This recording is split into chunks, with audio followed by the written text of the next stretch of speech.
What's up, and welcome to episode 49 of Brewing Through the Multiverse. This is a Magic the Gathering podcast. I'm Mike. I'm Joel. And I'm Troy. Yeah. Does anyone have a beer they could crack to make the... I'm getting it right now.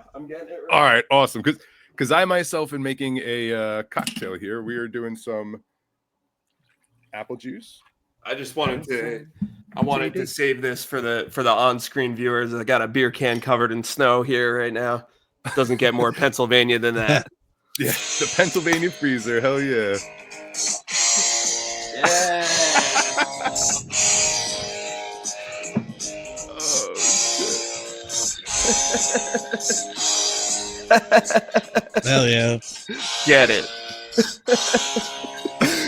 Bro, it's got the cinnamon stick. Cinnamon stick from the homeland of Saigon.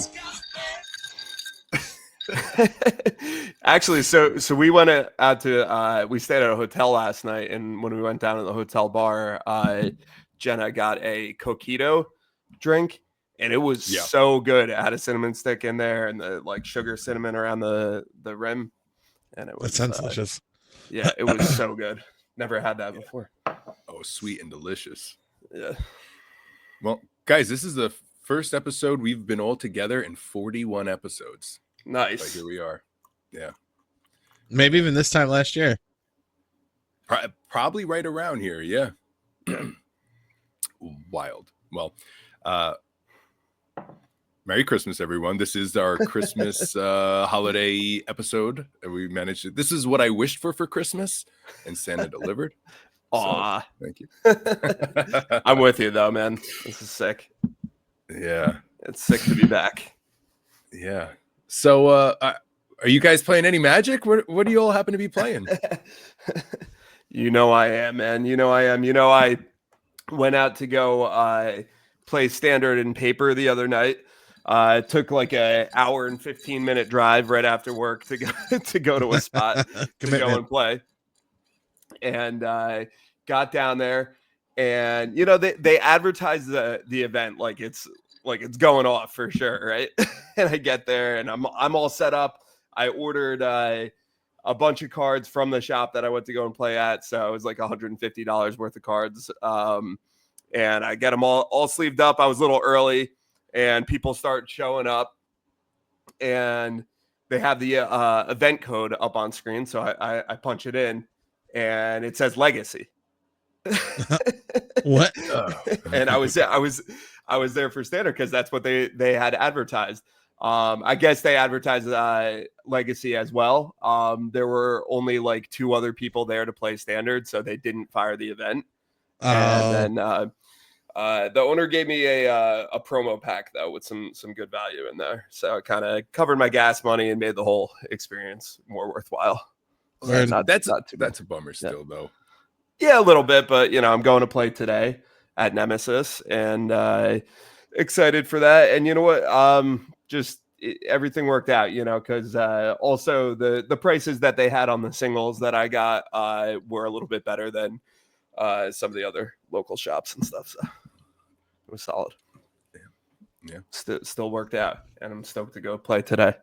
So. Well, I'm pretty sure Standard deck lists are legal in Legacy, so you could have gotten in there. You could have, you could have went for it. That's an interesting idea. That's an interesting thought. I mean, being that I'm running the Bloodthirsty Conqueror combo pieces, you know, you never know, I guess, right? But there's probably a lot of Legacy stuff that just that's would be bullshit. Yes, absolutely. Yeah. Joel, have you played Legacy really? Like, do you even know what that format is doing? What do they do? We played Legacy at the same time. Didn't you have Dredge? Manaless Dredge, yeah, but I didn't know what I was doing. I don't have any interaction. I do my own thing. I play solitaire, so I don't know. I played Death and Taxes. Yeah.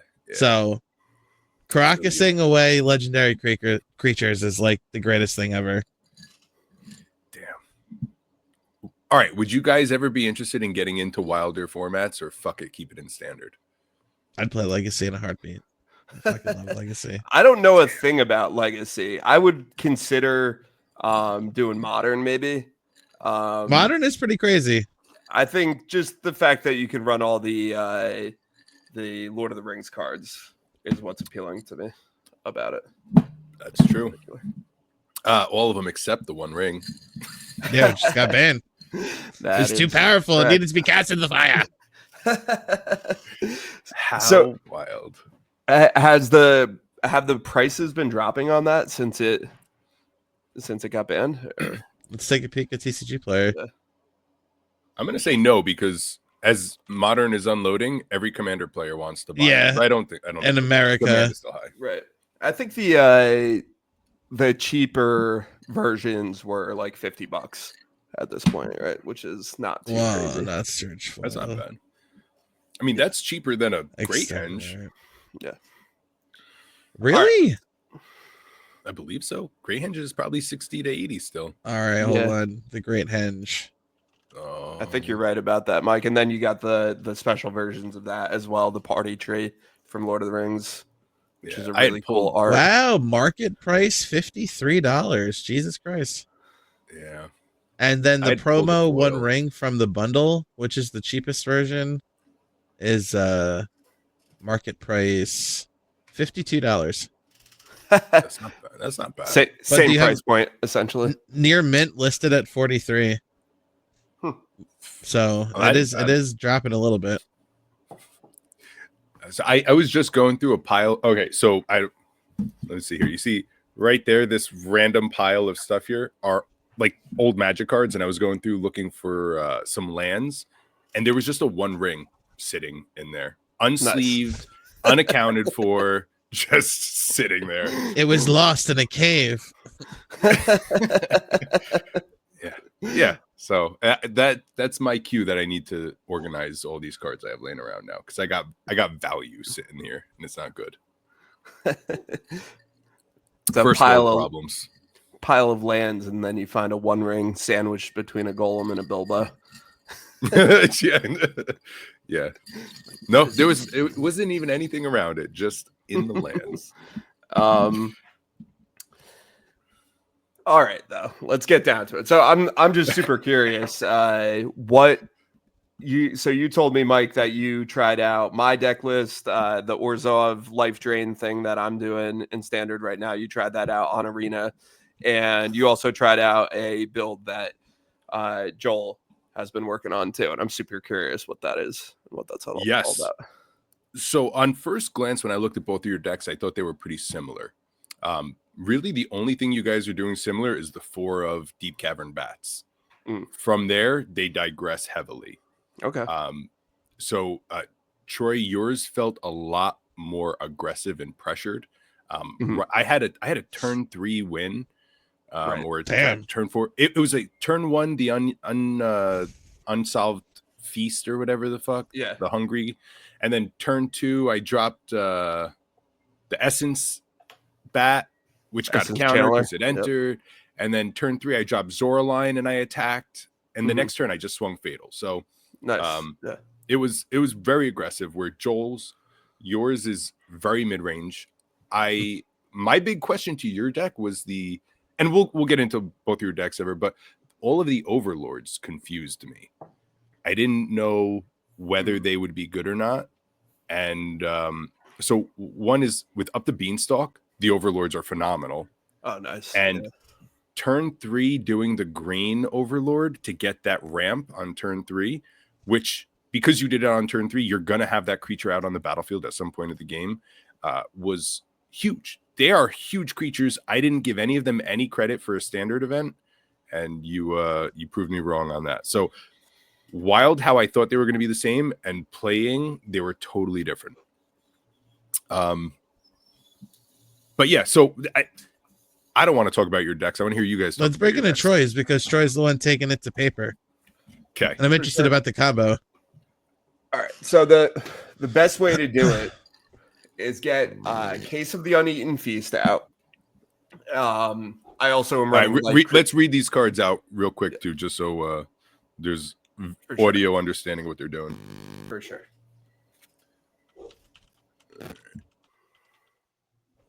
I can even So- will pull it up for the screen too. We'll read it off. but yeah, if you don't mind. But Yeah, I got it. I will summarize basically that Case of Uneaten Feast is a 1 white pip enchantment that comes down, and basically anytime a creature enters under your control, you gain 1 life.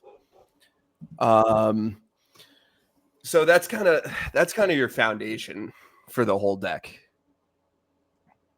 And then it's got this extra ability to solve.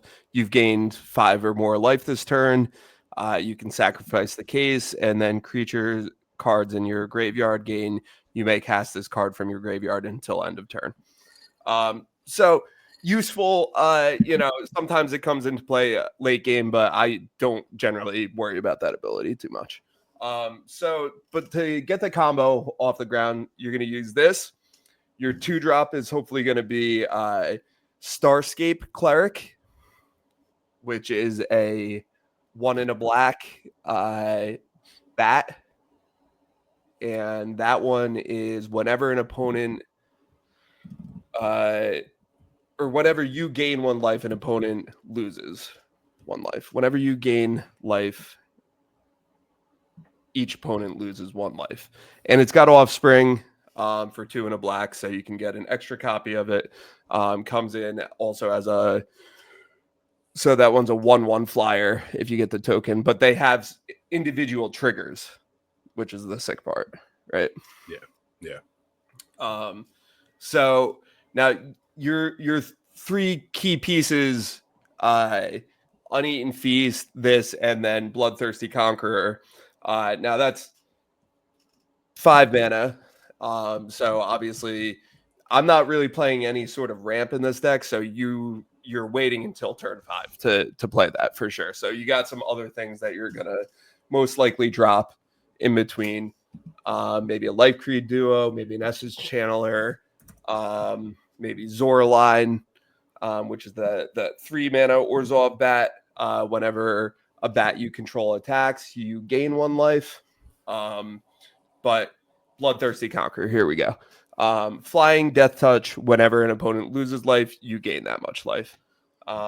So if you have those other 2 pieces on the board and you drop this, if they don't counter it and they don't have like something to remove Bloodthirsty Conqueror or Starscape Cleric at that point, then it's just going to drain them down to 0. That's awesome.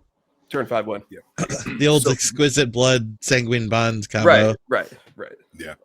I actually pulled this off on my second game playing your deck, and it was literally just I dropped Bloodthirsty Conqueror, and I did not have out anything that caused the life gain right away, so I just swung with my Deep Cavern bats to get it started. There you go. Pop. So pop, you know. Pop. It For worked sure. beautifully. Yeah. So I definitely feel I feel really confident with this deck, other than Sunspine Links, right? That's the name of that I believe it's 4 mana red card. Now this is the creature that comes down and gives your opponents a emblem that says opponents can't gain life for the rest of the game. It's an emblem. It comes down and it gives them an emblem. So Jesus. right. All right. Play well. No. Players can't So Sunspine Links, I'm pretty sure. Does it not give them an emblem? not an emblem. Wait. Go Yeah, further down. Let me pull this baby up. I swear this is. Now, okay, you're thinking of the screaming Screaming Nemesis? Screaming Nemesis. Yes. So I run Sunspine Links Okay. because I like that it deals damage on the enter. Right. But I believe So this isn't the concern, actually. Screaming Nemesis is what you're talking about. Yeah. Screaming Nemesis. Here we go. All right. Yeah, if a player is dealt damage this way, they can't gain life for the rest of the game. Yeah. Right, Screaming so- Nemesis. Right. So that's okay. So it doesn't say emblem, but But it is now essentially a it's an emblem. you're right. yeah. Right. That's the way that it functions on Arena. It like the thing that goes on the board, it looks like an emblem, basically. So Yeah. And yeah, this will stop your deck in its tracks for the combo. Mhm. But Yeah, I mean, I could it's still pretty possibly aggressive. swing. I could possibly still swing for fatal in the air if they don't have anything with reach or anything with flying. It's possible, but that has shut down my deck a couple times already. Yeah. All right. What helps if it does get shut down is you just Yeah. shelter by ghosts things to get them out of the way. And even Right. though you won't get the lifelink from it, you're going to get that little pump and you just keep on aggroing. Absolutely.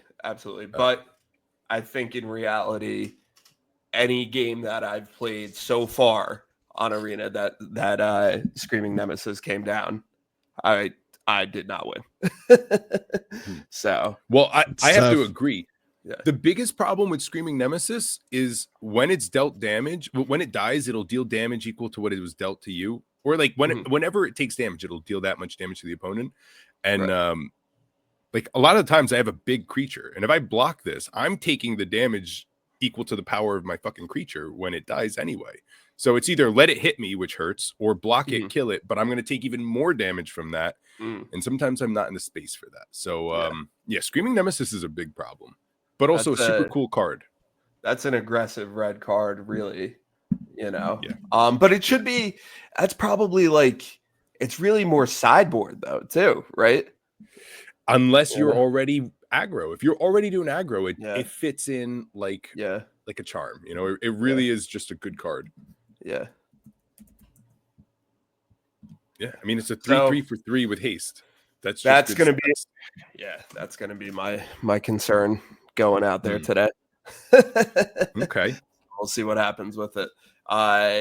Is it now? Will this shut down your version of this? And it sounds like you're doing an Abzan version. Yes. No, it wouldn't. I'm not really caring that much about gaining life. Right. I can gain some, but Right. it's not a like primary thing. So what is your deck functioning around in particular? All right, so when I came to build my deck, I actually let me share the screen. All right, let me pull mine off. Boop.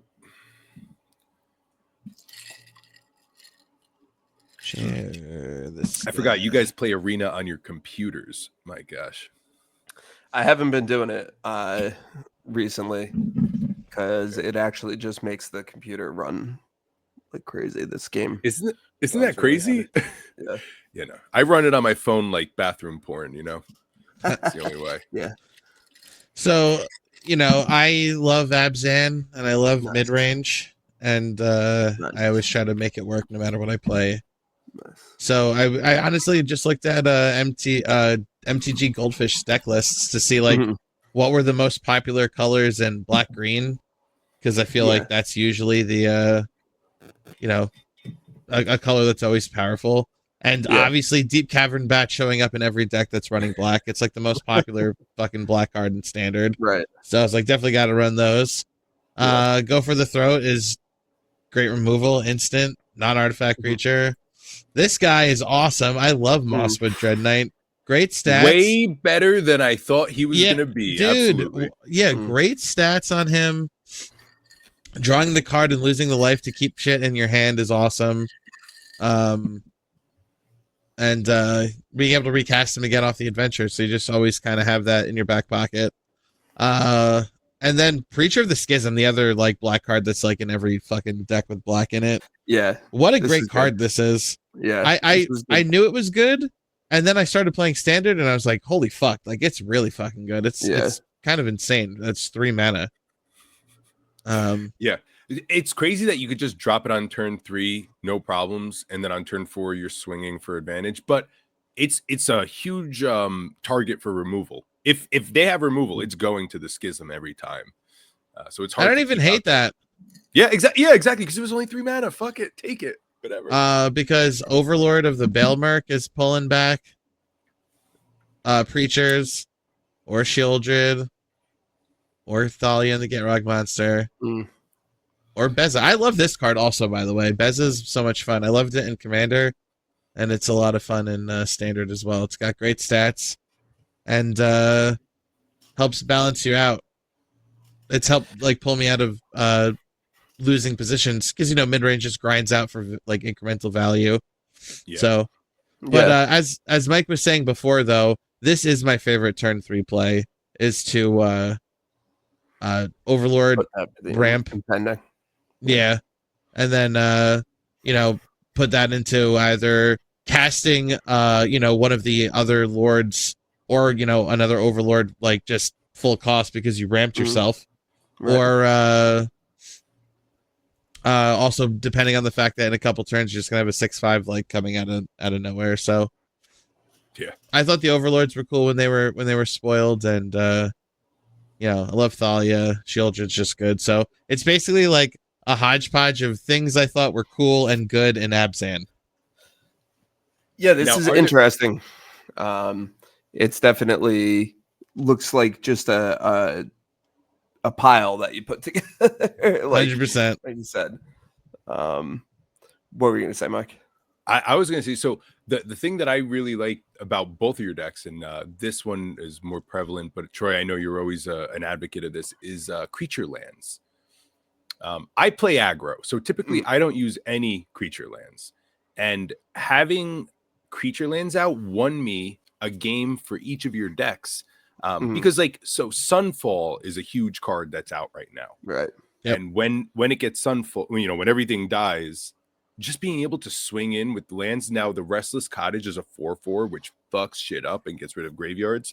And then Troy, you're using the black-white one, which is the 1/4 that your opponent loses to and you gain 2.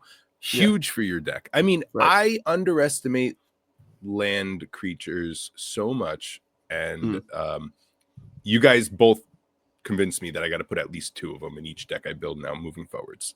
Yeah. So Restless Fortress. Yeah. that's They're nice to have. Yeah. Truly. Yeah. And it will get you that little bit of a advantage at the end that'll win you a game a lot of times. Like they Sunfall and then you swing twice with Restless Fortress and that gets you the game. Yeah. So could we see, I wanted to see the sideboard. I don't. Yeah, sideboard is just literally. Bring it back up. So I've only played best of 1 so far, so I don't know what to sideboard. Okay, I'm gonna mention some cards that I have in my sideboard. Lilies. More lilies in rest in peace. Yeah. Okay. Rest in peace. Perfect. That's the one that I was gonna bring up. This is in standard. I didn't even know that. Yeah. So there's a lot of stuff out there built around bringing things back from the graveyard right now, right? Doing it for whatever the cheapest cost is. I think there's Zombify is one thing that people are using. There's a couple others out there. Actually, does that Gix's command that you're running do that? Return as well? things from graveyard, but only to hand. Okay, that goes to hand. What else? There's Virtue of Persistence, and there's cheaper stuff too. So Rest in Peace, I think, is the perfect sideboard choice when you come up against one of those decks. Let's see. Surge of Salvation or Dawn's Truce. Is that what it is? I know Surge. Those are Dawn's both. Truce is the no damage happens, right? Yes. Dawn's Truce.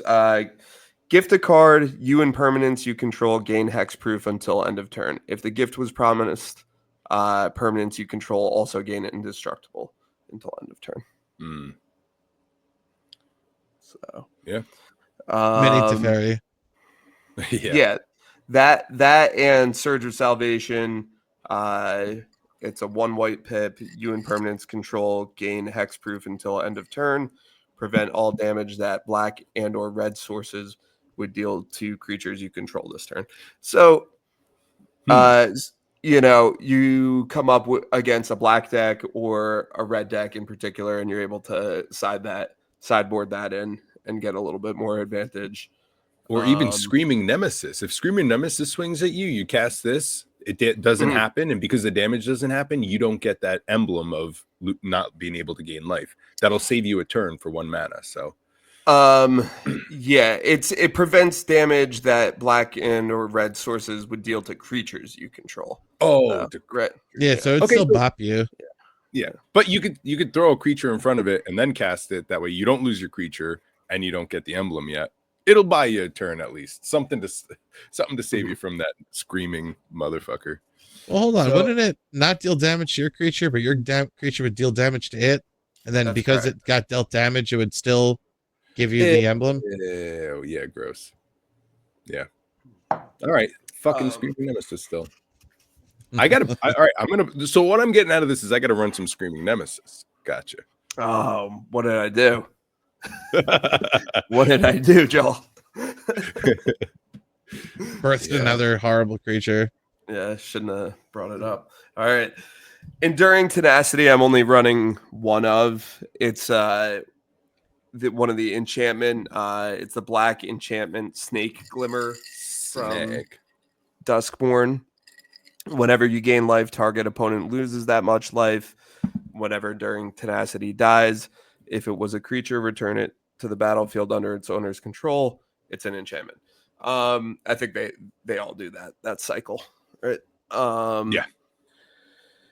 But yeah, so you can use this or Starscape Cleric for the same effect essentially, but this is 4 mana, that's 2. So that's essentially why I'm only doing one of these in the sideboard, just in case I feel like I need a little bit more of that effect, a little bit more of that redundancy. Yeah, the sideboard. So every standard deck I build, I do not build a sideboard. I am a best of one only. There is no sideboard for me. It is what it is. How are you going to play paper standard without a sideboard? I just put a bunch of duresses, a bunch of extra cheap removal, and a few card draw spells, and I adjust from there. Not joking. That's my theme. That's all I got. All right.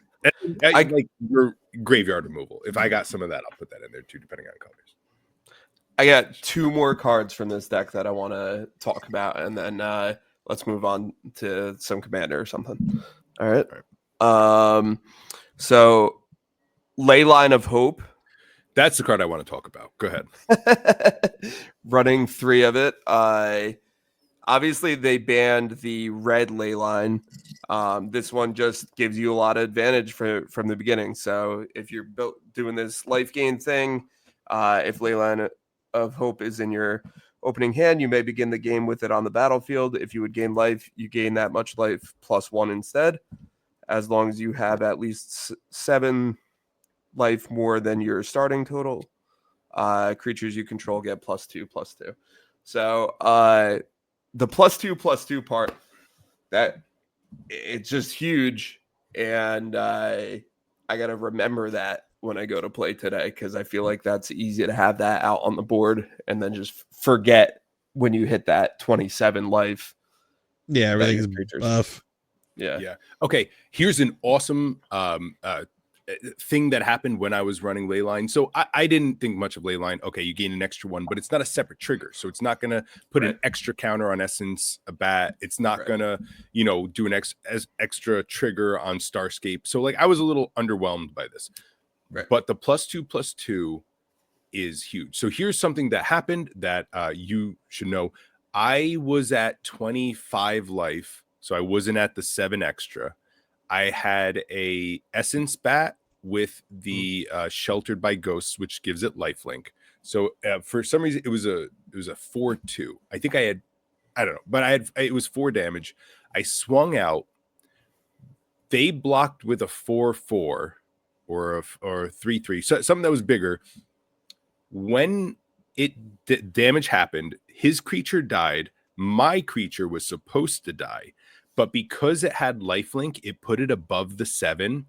And at the same time that damage happened that was supposed to kill my bat, it triggers the lifeline, which isn't a trigger, it's a replacement effect. Right. And I suddenly had +2/+2, which kept my bat alive. So Sweet. if you're close to the 7 and you have something with lifelink and you swing in, as the damage happens, they're gonna get that +2/+2 before your creature dies, which when it happened, my opponent and me both stood for a minute because I didn't even know this was going to happen. I just swung in thinking the bat was going to die and I would move the counters, and it survived. So he sat. I saw him clicking, and he said, "Hello, hello."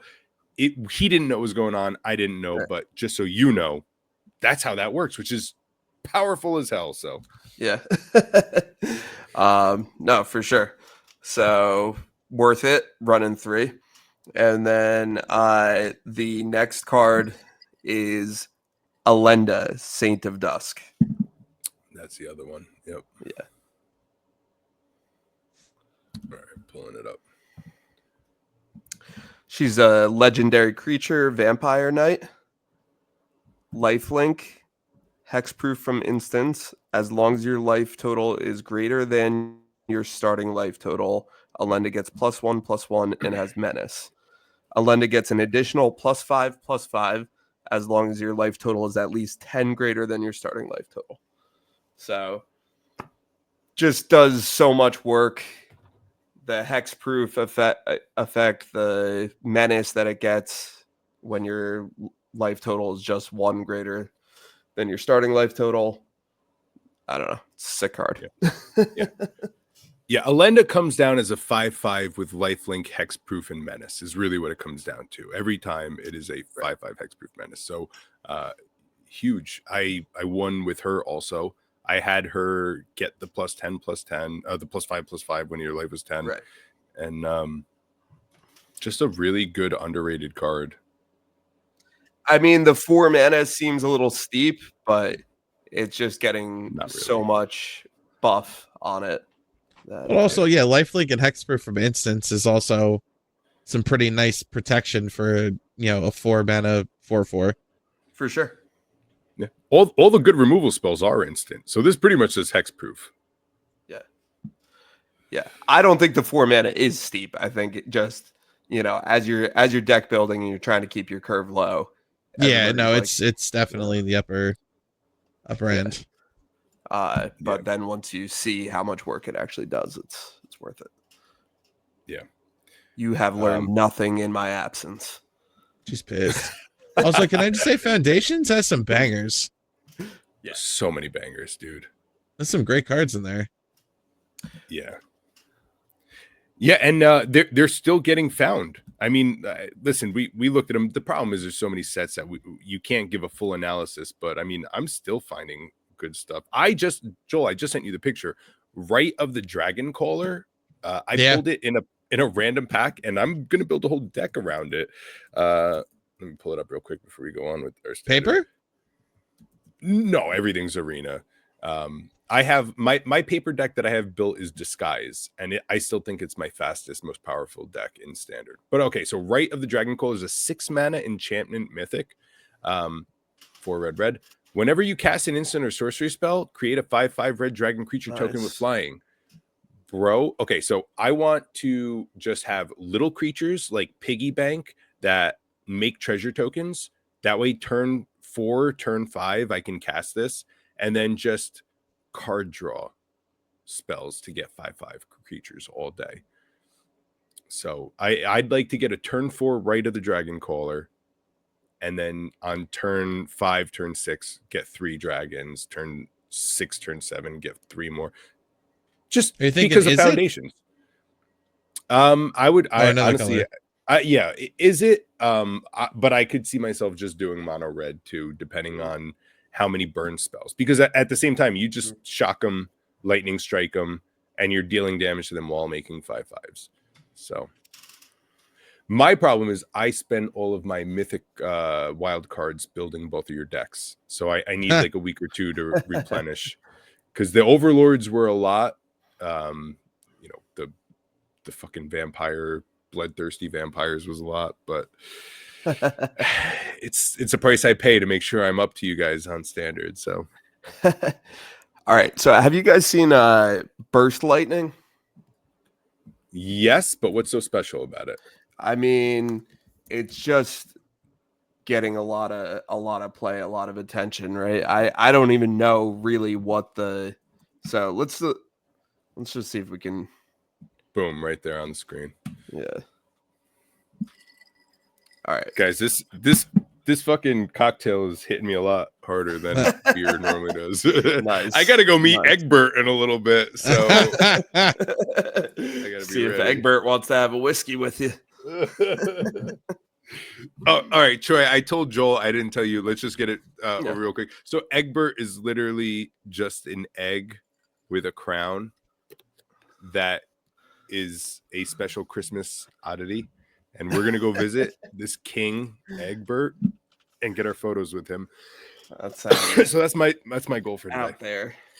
But yeah. Anyway, go ahead. Continue. All right, Burst Lightning deals 2 damage to any target. If this spell was kicked, it deals 4 damage instead, and the kicker is 4. So I guess it's shock essentially, but it's got a kicker on it. Better Right. shock. Yeah, it's just power Okay. crept shock. Okay.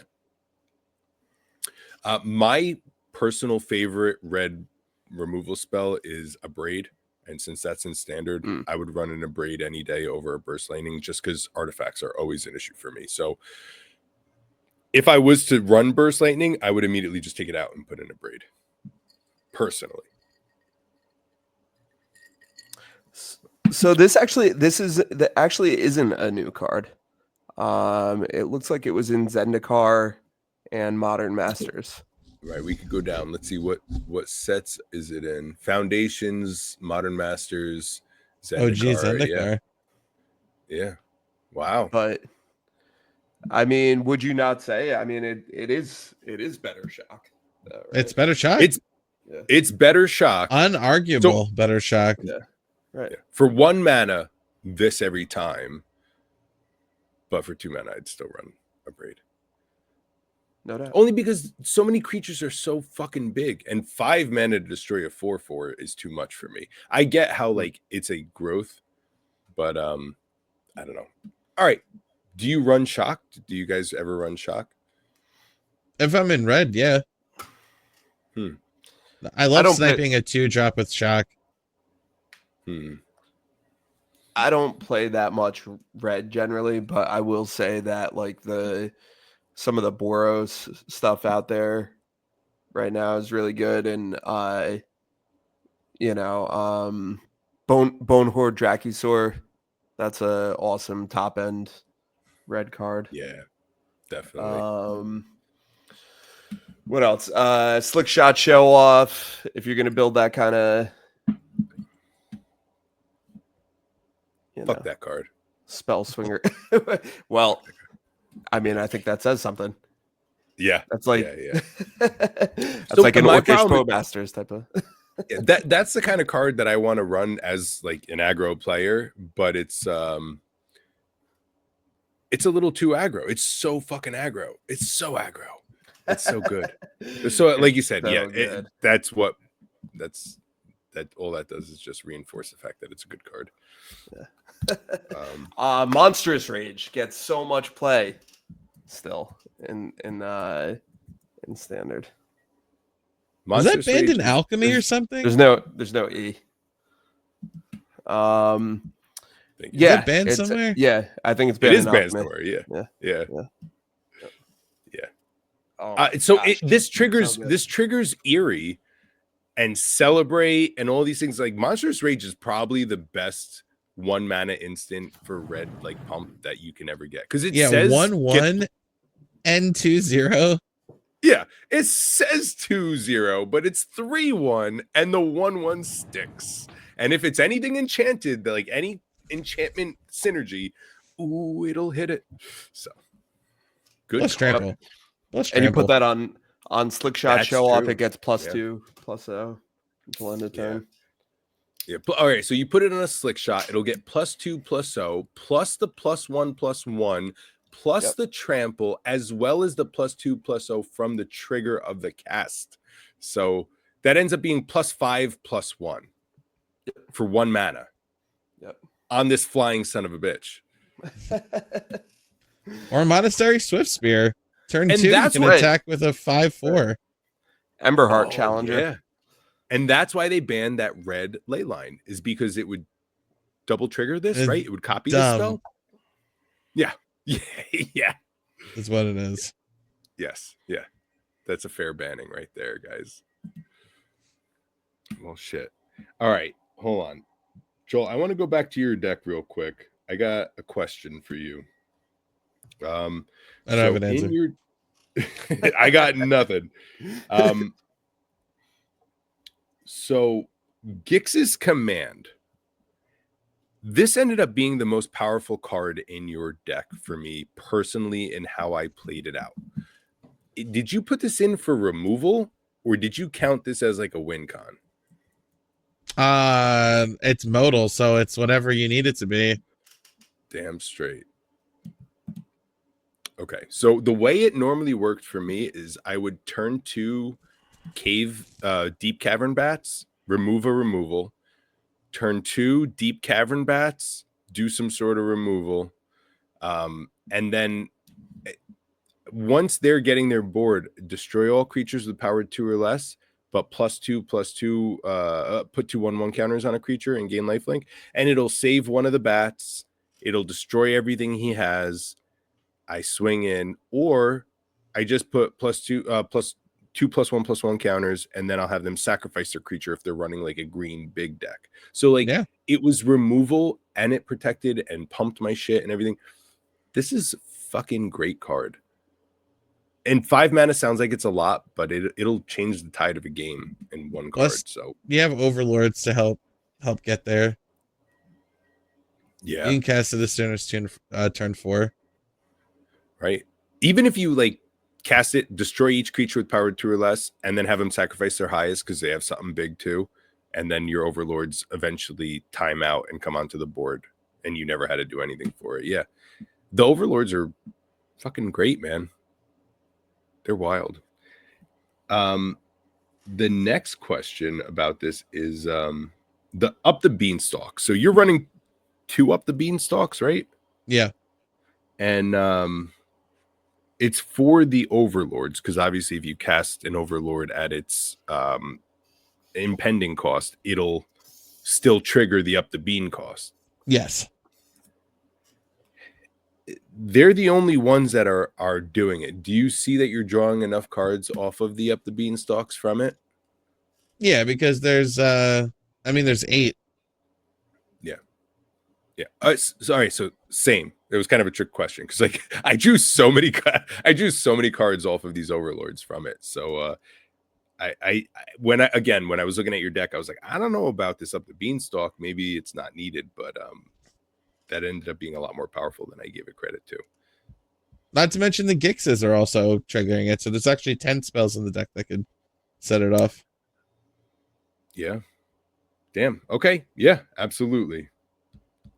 Absolutely. Now, when I first built your deck, I had run, like I said, I ran out of mythic, so I was missing 2 mythic cards at first, and I ended up replacing them. Where one of them was a Kutzil Malamet motherfucker. Let me pull this up real quick because I'm interested in your input on this card. Maybe not for this deck, but just your opinion in general. Let's just pull this up here. So Kutzil Malamet Exemplar. It's a 3 mana, 3/3. Your opponents can't cast spells on your turn, which felt really good when I had this out. But whenever one or more creatures you control, each with power greater than its power, deals combat damage to a player, draw a card. Now, your deck really isn't doing this, so it's really just the first part. But when I built this, I also put in 2 Sheltered of the Ghosts because I think that's the best removal in Standard right now. And the Sheltered by Ghosts give it +1/+0 and lifelink. So your overlords were swinging with lifelink and drawing cards while your opponent couldn't do anything on your turn. This was a cool synergy. I don't know if it fits your deck specifically, but I think the synergy of Kutzil with the Sheltered is something. It's Yeah, something in somewhere, Standard. Yeah. But I love that because this reminds me of Ojutai, Dragon Lord. Dragon Lord Jamoka, Yeah. where and it felt really good. You run Granda Polisher a lot, so I felt like that fit. But Nothing I love more than stopping people from casting things on my turn. exactly. That's why even though I know it wasn't fitting your deck too well, I put it in because I knew this was your deck build, and I feel like it was a U card. There's one more card, and actually I think Troy could talk better to this. Troy, what's that legendary guy, the enchantment legendary guy, Calyx or whatever? Yeah, Calyx is so good. Am I spelling it right with a K? I think it's a C. Yeah. I'm thinking I actually Caladin. run that in my enchantment commander deck. It's I. CALI. Thank you, gentlemen. Thank you. Got the X. Calyx. Cali Kush. There it is. I was just doing Or this no, thing. not wrong guy. Here we go. Here we go. There we go. Guided We're a by Magic fate. Gathering podcast. Yeah, we're Calyx, guided by fate. So the reason why I'm bringing this one up is, and I think Troy, you had done it with the white one against me. But when you have Calyx out, whenever Calyx or an enchanted creature you control deals combat damage to a player, you may create a token that's a copy of a non-legendary enchantment you control.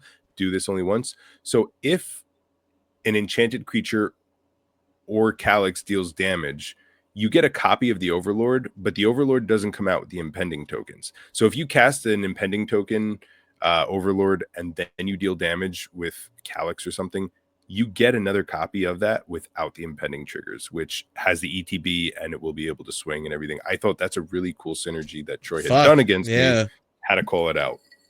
Yeah, I mean, this has so much synergy. Actually, my favorite thing to do with Calyx is put down 3 blind mice with it, because you can start copying the token enchantments that Calyx creates with 3 blind mice.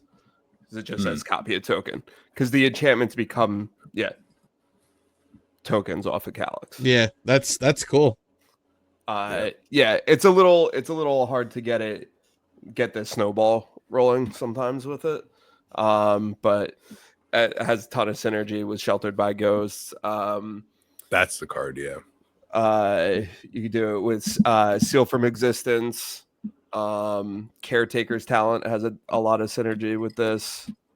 All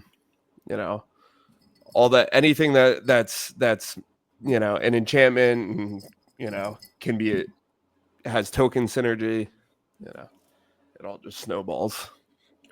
Yeah, the Sheltered by Ghosts, I guess, is ultimately the star of the show today that we're talking about. Because did you hear about Sheltered by Ghosts? It should be. It's got to get banned, probably. What? I don't think so, because ultimately, and the way I do it is, if you go to equip a Sheltered by Ghosts, I remove the creature that it's getting equipped to before it gets equipped. Yeah, 2 for 1. Yeah. So like you just have to play a little tighter when you're playing against it, but it's definitely manageable. I like that you can put a Deep Cavern Bats out. Yeah. You play Calyx, you put a Sheltered by Ghosts on the Deep Cavern. You remove one of their non-land permanents, which is still crazy that it's a non-land permanent. Your Deep Cavern is now a 2/1 lifelink with the ward. You attack, it deals the damage. You copy the Sheltered by Ghosts.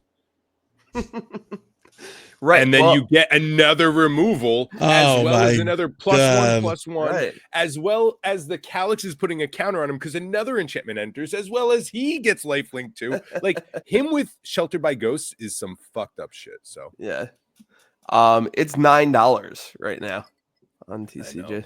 Damn. Yeah, for an uncommon. I'm telling you, uncommon's the new fucking rare. I gotta go digging for Sheltered by Ghosts. Yeah. Well, yeah. I'm sure you must have some. Did you buy Duskborn much? Yes, I have a decent amount. Nice. I loved It's- Duskmourn. I thought Duskmourn was yeah. so cool. Both the I- Overlord series and the Enduring series. I loved both of Right. those cycles. Yeah, I didn't buy that much of it, but in retrospect, it's one of the coolest sets. It's really cool. Yeah, yeah, for sure. Okay, we're here at the we'll talk about that. One last card I want to call out is Joel. Liliana was so I have not cast it in standard at all since it's been out. Casting Liliana and using her to remove creatures or remove cards from my opponent's hands was way better than I could have imagined. I did not think she would be as viable nowadays as she is, and I was super happy to be able to cast her constantly for all sorts of ways. Liliana is a good card. I love Liliana the Veil, and again, I played Abzan in Modern like back in the day, and Liliana the Veil was always like that, like, oh my god, Liliana. Remember when Liliana the Veil was like $60-$80? Like, geez, be expensive. So so I always have a healthy respect for Liliana the Veil, and I'll try to jam it wherever I can. Yeah, no, for sure. A wild card. So I'm so glad that you guys are playing these nasty decks. I want to see what you guys do if you build any more. I love that I'm able to build what you guys are building and just like live. What's the word? Just I live through you Vicariously. guys. Vicariously. Thank you, Joel, for my words. But it's been fun. So also I pulled up, I went through my standard decks on my arena, and I just want to read you how many standard decks I have built. I have standard lizards, standard frogs, standard blarg, standard otters, standard delny, standard bats, standard mono black, standard haste, standard disguise, standard war leader's call, manifest, death touch tribal, rooms tribal, counters, cats, angels, throne, drawburn, second disguise deck, and I now have my brawl deck built. So that's how many standards. Was that 19? Right, count 19? As well as your two also, which aren't even on the list. So 1, 2, 3, 4, 5, 6, 7, 8, 9, 10, 11, 12, 13, 14, 15, 16, yeah, 19 and your two decks. 21 standard decks. Yes. And this is since when though? Yesterday. So the latest build was probably around I would say the end of Dominaria, beginning of the March of the Machines poison era. Okay. So that's when these were really getting built. So now, are you updating these over time? Are you going back and as new sets get released, updating them at all, or are they just snapshots of that time? No, I have to update them because a lot of times when that last when the last rotation happened, I had to go and update a lot of these. And they're minimal updates, just replacements of removal that got rotated out or replacement of lands that got rotated out. Throne had to get the biggest update because I lost a lot of the vampires that rotated out. But for the most part, yeah, I keep updating them. I keep up on them. And Cats and Rakdos have been my two best right now. I'm always in there. But, all right. Standard. Hey, it's some good shit. You guys have a great time, huh? Let's go to the best of it. Is anyone doing anything new in Commander? Is anything going on? I built a Layla Cunning Conqueror. A Layla. Yeah. So what does that do? It's a 4-mana 4/4. I just gotta pull it up. Jesus Christ. I just closed out my fucking Scryfall. You thought we were done? I pulled it away. I know. How dare I? Focus on 4-mana 2/4 flying fairy. Whenever you cast your first spell during each opponent's turn, create a 1/1 black fairy rogue creature token with flying. And then whenever one or more fairies you control deal combat damage to a player, goad target creature that player controls. And so is it built and sleeved? Yeah, I'm playing it tomorrow. Awesome.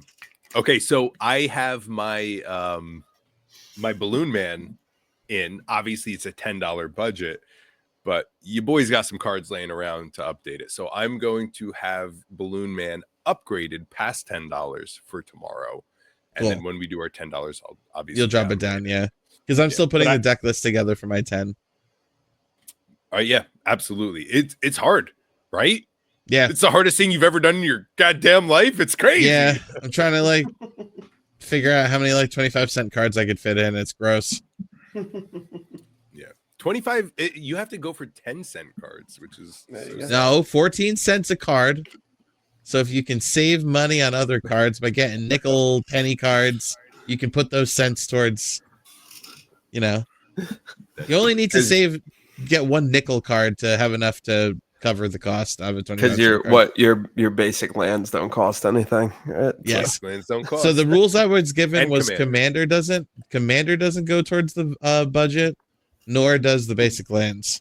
So I factored in seven non-basics, and the math comes out to like roughly 14 cents a card. It's a little over 14 cents, but rounding down. So that's how I'm approaching it. I'm slowly adding things to try to keep them under 10 cents, maybe around 5 cents, so that I could save up for a few quarter/50-cent cards. So does this qualify it as like pauper commander? Would you say? Well, you'd use rares and uncommons. It's just that you got to keep the actual price down. Mm. Because I think pauper is Pauper just would be- uncommons and Okay. commons. Yeah. Yeah. Hmm. Yeah. But I like how you chose a commander that has hexproof.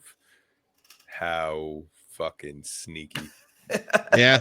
Well, that's how I approached it. I was like, all right, so Mark has a I forgot the name. It's an uncommon enchantment creature deck that when it's targeted, it's when you cast an enchantment, I think, it gives itself a 1/1 counter and it gains flying. And I've seen that deck put up like pretty great results just because flying is something that people like struggle to block, like even still to this day. Just sometimes flying creatures can like sneak by and just poke you in the head a bunch of times because like fuck, I don't have a flying creature.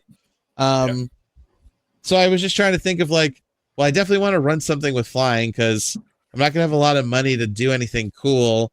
So I'm probably gonna have to win through like combat damage, and then flying is like a good way to do that. And then I thought, I feel like doing shitty tribal is an easy way to save money because like if it's a shitty tribe, the cards aren't expensive and they have a lot of synergy kind of built in. And then that's kind of how I got to Silumgar. Troy, it's Silumgar the Drifting Death is my $10 commander. Okay. Yeah. I should have given that context first, considering that only Michael knows what I'm talking about. Right. We've been very good about pulling up every card we've been talking about. True. We're doing great. Top Yes, I guess I might as well, pull that up. I like that it's black blue.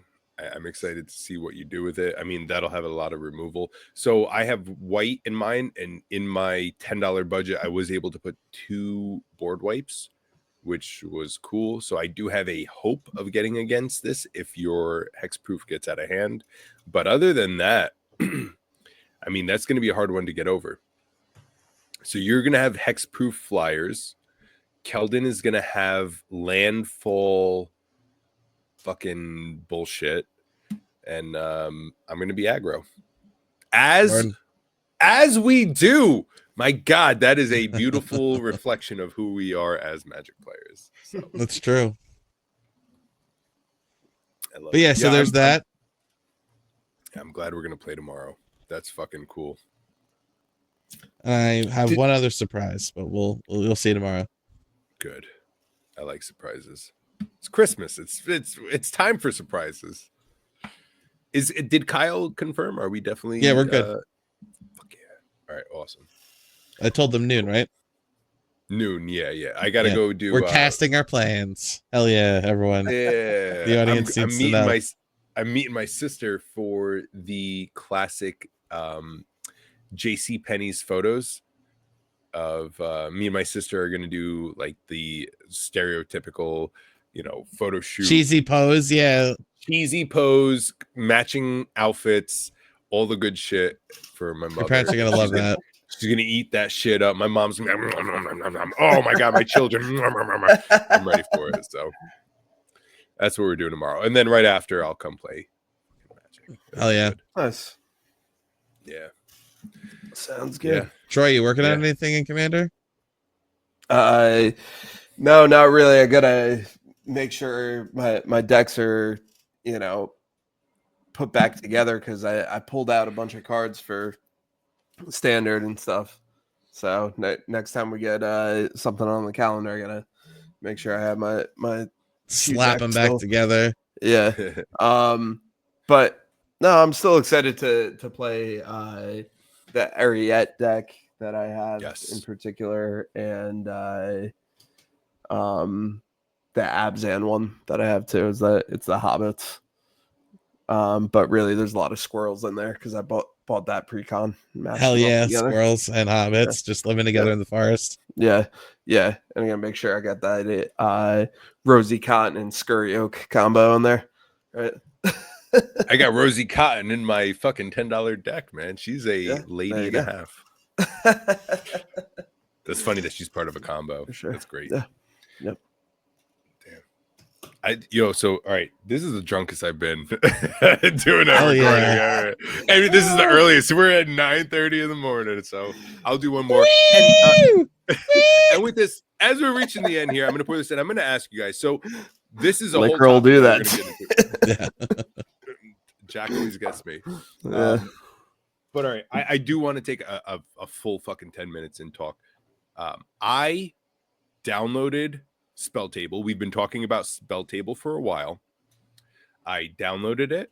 I watched a few videos on it. And so the things that you need for Spell Table is you need one webcam and you need a rig that you can set up to have your webcam very clearly hit the cards. That's the most important thing, is you have to have your cards lit up for camera. So I went to my garage. I have a lot of material. I built my own little setup that you can put together, take apart, and you put your phone up top. So if you have an Android or an iPhone, you can set it up to where your phone is wirelessly a webcam. And you link it up to your computer. And when you go to Spell Table and it chooses your visual input, you use your phone wireless webcam on your rig. It was perfect. It set it up perfectly. You could see my board state very clearly. And then when I logged in, as soon as you log in, there is a list of people who are waiting to play whatever format you want. You could pick Commander, you could pick Legacy, you could pick Standard. There are people waiting to play whatever the fuck you want. So I went to Commander, I clicked the first people, and it said it was 3 out of the 4 people sitting in a lobby. They wanted a power level 7, no moxes. So I joined right in with my frog deck. I set up my thing. I explained to them this is my first time. They explained to me all I needed to know was up and down on the keyboard is my life total. So that's how you adjust it. And at the end of your turn, you hit space to pass it to the next person. Other than that, you didn't need any other information. You just play Magic as normal. Whenever someone plays something, you can click it on the screen. It pulls it up in a scanner and it reads the card to you for the most part, as long as it's not a special edition or the glare isn't too bad. But I mean, I had about an 80% accuracy of like they played an Ornithopter of Paradise and I was able to click it and read and see what it did. We played an awesome game of Magic. I ended up winning with frogs. I was in that game in 5 minutes of logging into Spell Table. I was so impressed with how easy it was to set this up. I was impressed with how well all the players on there know what the fuck to do. No one, I only played one game so far. No one was caustic. Everyone played well. There was a lot of respect.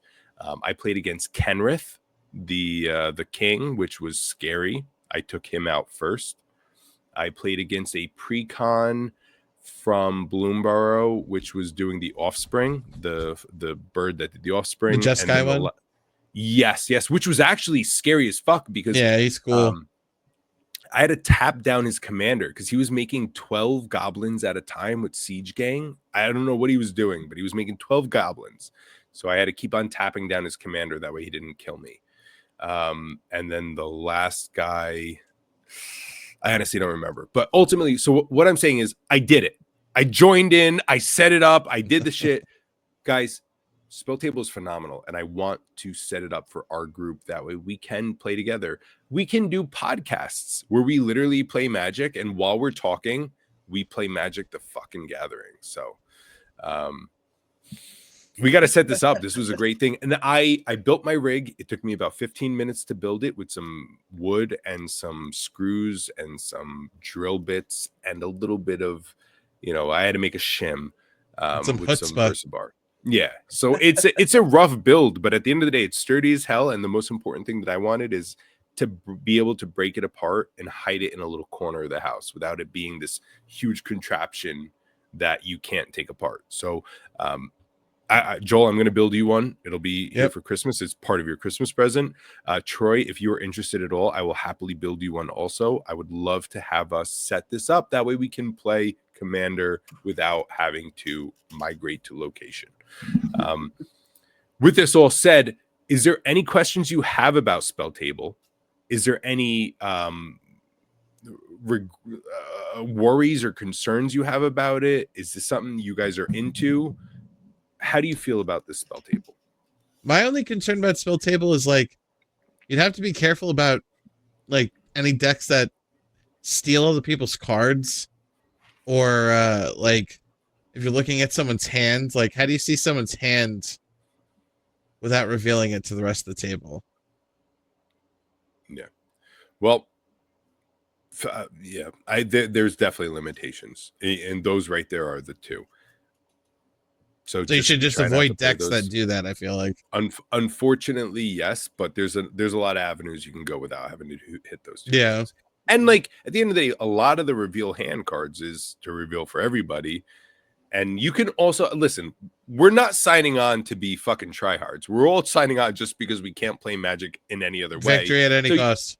You ask the people, hey, Troy and Joel, close your eyes. Joey's gonna look at my hand, and while you guys have your eyes closed, I put my wiener on camera, and we're all good. We're all good. That's what's gonna happen. He's gonna get flagged. And dude, I fucking jerked off so vigorously during my fucking it was crazy. These guys didn't even know. No. Anyway. Well, anyway, that's the bottom. So anyway, we'll see you guys on Spell Table. Anybody that made it to the end. Yeah, good luck on that. But yeah, so I again, I was very impressed with it. I'll build anybody a rig that needs it. But I think that's another avenue for us. I'm in because 100%.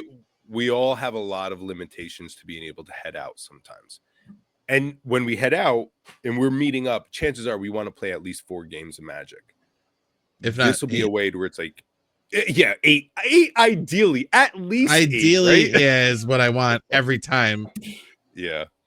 But it is nice to be like, hey, listen, we'll meet on for 2 games. We'll play from 3 to 5. Let's get this done. Meet you on. I have a new deck I want to test out. Just let me test it out. And this will be a good avenue for that shit. So,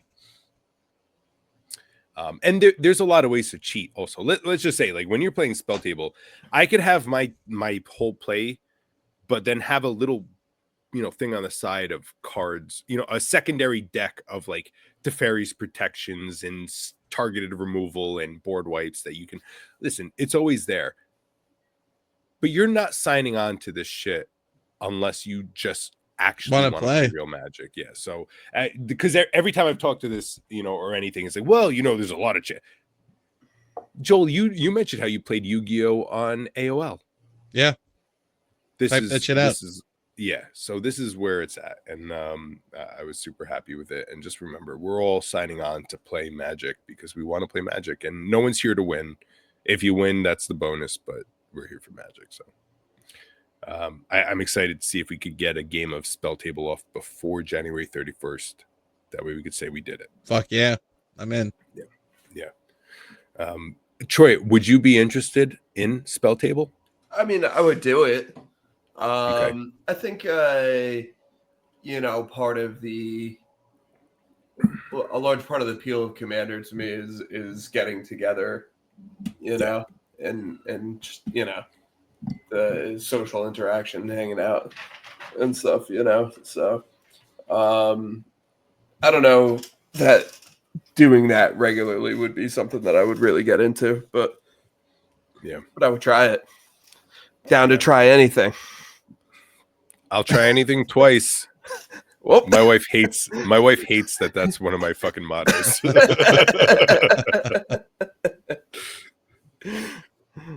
Shit. All right. Well, damn. All right. So Joel, I'm going to be meeting you for the 28th for one more game before the end of the year. And that's where we will be. Oh, no, shit. I'm meeting you 2 times, right? What? That's what I'm saying, man. What are you talking about? Tomorrow and on the 28th. Tomorrow and the 28th. Yeah. Okay. Yeah. That's going to be your 2 chances to try planning Commander right there. Twice. Yeah. Well, we'll be there. We'll be there planning more Commander. Troy, listen, I know it's a busy holiday season.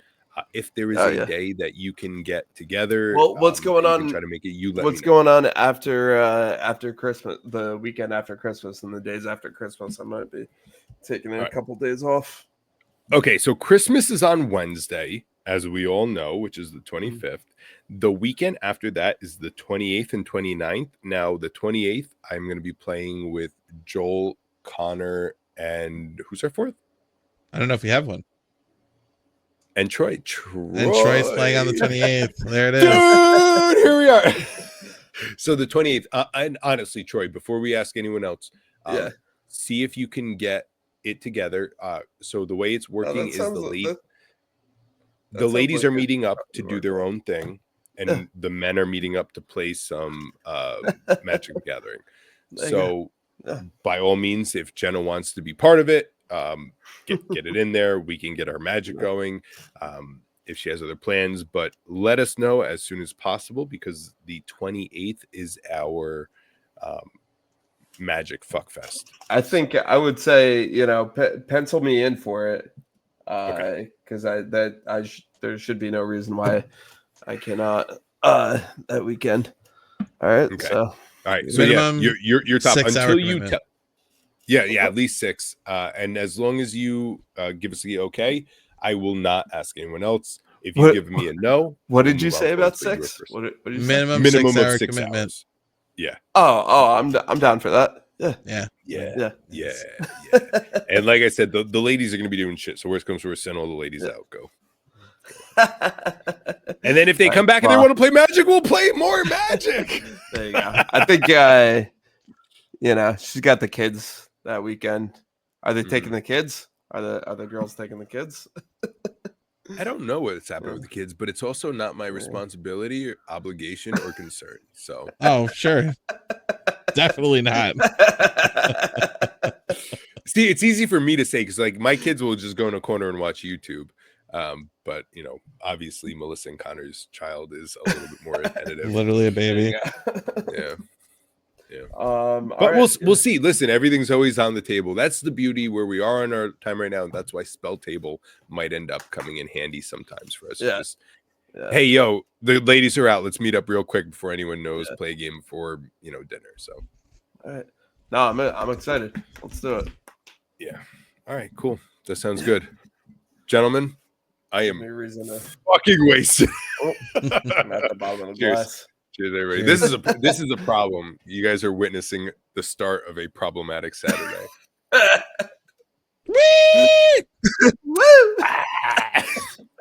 And now I'm gonna go fucking make a scene with Egbert. Oh gosh, Mike's about to go star in a Seth Rogen movie. Yes, I'm gonna scramble some eggs. He's about to steal an egg. I love that egg. I love him dearly. I want photos. But no, listen, gentlemen, as you do updates on your decks, let me know. I will continue to edit my version of your decks I'm enjoying seeing what you're doing with Standard, and don't quit. Listen, and if you want to meet me in Brawl, I also have Brawl decks. That's. I was waiting for you guys to meet me at Standard. Once you're at Standard, I'm gonna. You give me an inch, I take a mile. It's like, okay, I'll draw the line in Brawl. Well, you know, Wizards is putting out a Commander app anyway, right? So yeah, fuck that. See what that's about. I'm not spending any more money. I'll meet you guys on fucking Brawl Spell Table where it's All not right. money because we already have the decks built. So well, I wanna get back on soon so that I can, you know, recap the games that I go. Yeah, post. Yeah. Well, all right. So that's the other thing too, is when we're playing Spell Table, we can stream it on this shit. We could do a podcast while we're playing Magic and podcasting if we want to kill two birds with one stone. Because all right, picture that. All right, no. We're just recording a podcast, but also we're playing Commander while we're reporting the podcast, and we do it. I'm drunk. All right, just trying to get more Commander in. All right, should we say it now? Merry Christmas, everybody. Merry Christmas. The bottom of the glass, gentlemen. All right. Take it easy. We have one more recording before the end of the year. We will see you sometime next week to cap it up at episode 50. We fucking made it. Take it easy.